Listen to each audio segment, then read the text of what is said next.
next is to check the spring clutch and make sure we get a, so the way I do that is when we get to that point in the checklist, I roll down the throttle suddenly and make sure we have a needle split.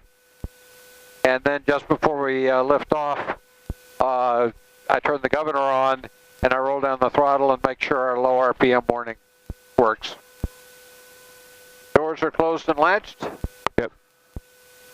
We check the map chart a little bit. Just go ahead and just brush it off my hand. And my side too. How's that? Good, thanks. Sure. Okay, we're clear to the left, clear above, clear left. Clear to the right. Friction's off. Kenosha Tower, helicopter 335, Delta Papa, terminal ramp with Zulu. Request takeoff north-northeast, join the pattern. Helicopter 5, Delta Papa, Kenosha Tower, departure at your own risk, enter left downwind, runway 7 left. Helicopter 5, Delta Pop, departed own risk, enter left downwind, runway 7 left. Okay, here we go.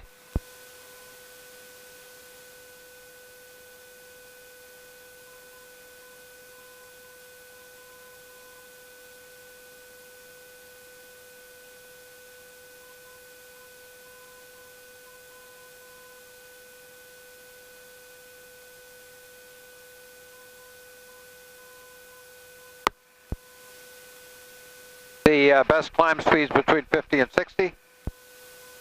So I'm going to climb until we're 300 feet above ground, which is 1,100 foot altitude, and then I'm going to join the downwind. And what did you say the max manifold pressure was for these conditions? The what? The max manifold pressure for these conditions, what did you say it was? Takeoff was 23.7. Helicopter 5, Delta Pop, runway 7 left, cleared option, short approaches, early turnouts approved to further notice. Helicopter 5, Delta Pop, cleared for the option, 7 left. There's our pattern altitude. Tomahawk 9715 Tango, Kenosha, ground, runway 7 left, taxi via Delta, Alpha 2, Alpha, cross runway 7 right. Okay, now I'm controlling my angle with my collective and a rate of closure with my cyclic and not really paying all that much attention to airspeed. And my touchdown target is the crossbar of the 7, or the crossbar of the L, the bottom of the L. Uh-huh. And so you crab for crosswinds? Until we get down to about 100 feet. And then you can slip? Right. Okay. Like right now. Yeah, I wasn't sure if you can slip in these things.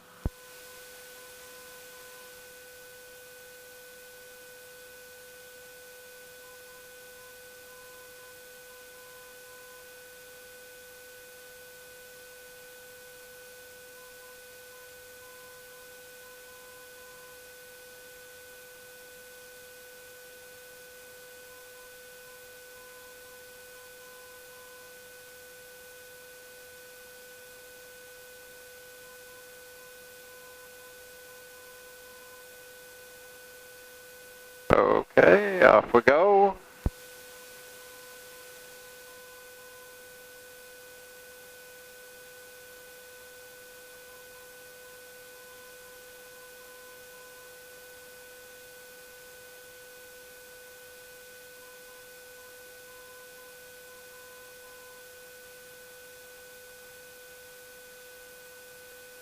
And why is angle important? I mean, you don't have a stall speed. No, but that's just so you manage.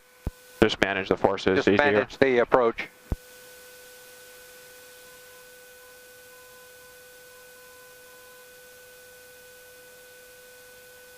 That vibration, we just lost ETL, which increases my rate of descent. I see.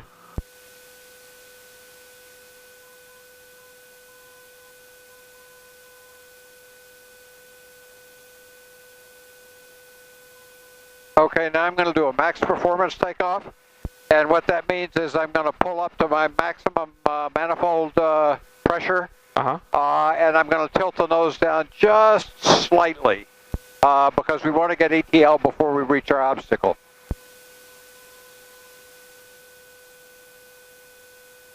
.23.7 was my limit. Kenosha Tower, Tomahawk 9715 Tango is ready for departure, runway 75.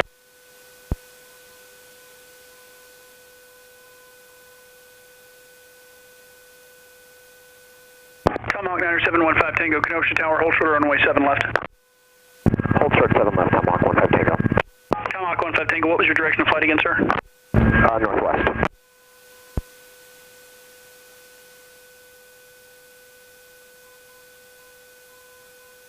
Copter 5 Delta Pop. When you do make your downwind this time, make right traffic, please. Helicopter 5 Delta Pop, we'll make right traffic. And then how high above the ground does this ground effect work, you know, ETL? The diameter of the rotor. Okay, so it's similar to a wing issue? Yeah. Like 1.5 wing length kind of thing? This runway is closed, so we don't have to have a clearance to cross it.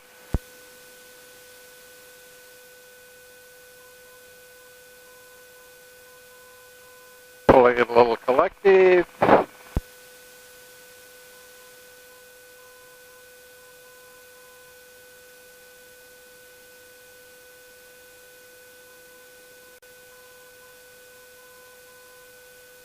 Kind of fast.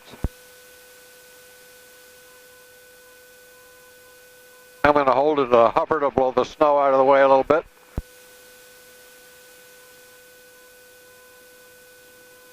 That vibration we just felt, that was the transition? That was the loss of ETL, exactly.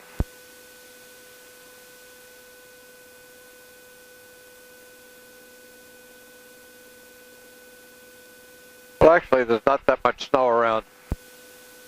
Yeah, now we can do it sideways.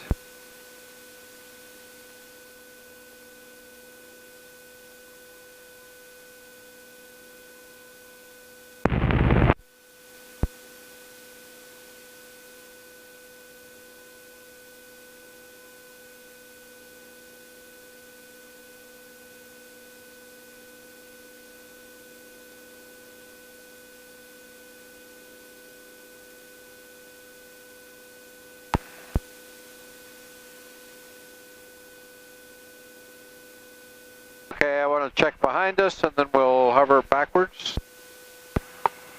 Clear.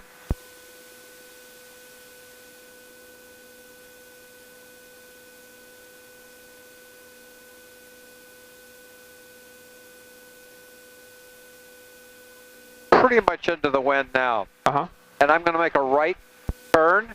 And as we get to about the 45-degree point, the wind is going to push the rotor downwash into the tail rotor, which is going to reduce tail rotor effectiveness, which will give us a right yaw. So I see. I've got to be ready for that and compensate for it.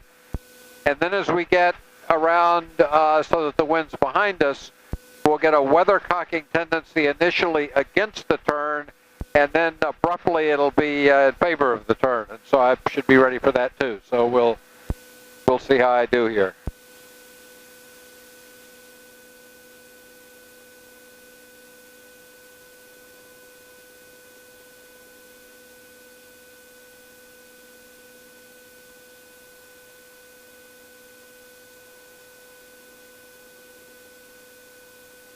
That was sort of like a B minus.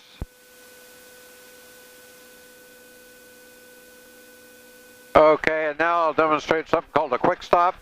That's what you do if you, if you started your takeoff roll and some aircraft or fuel truck gets in the way. And the drill is I'm going to set it up like either a normal takeoff or an air taxi.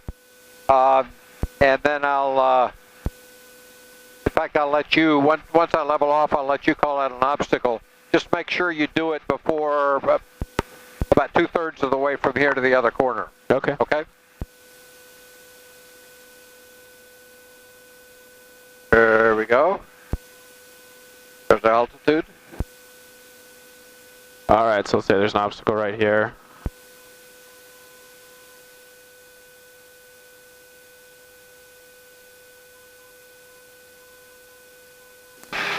Helicopter 5 Delta Pop requests takeoff to the northeast, circle to the south, land terminal ramp. Helicopter 5 Delta Pop, departure from the east ramp at your own risk. Proceed as requested and landing at your own risk. Helicopter 5 Delta Pop. And that's why I didn't request an air taxi, because we got to stay below 100 feet for an air taxi. Yeah, I've never heard of air taxi versus hover taxi. I just when I see the helicopters buzzing around, I just assume it's a hover taxi or a flight. An air taxi is at a higher speed, like 60 knots, at least 40 knots. Oh, I see. And no higher than 100 feet.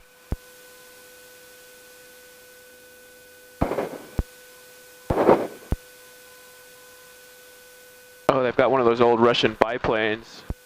Those are pretty neat.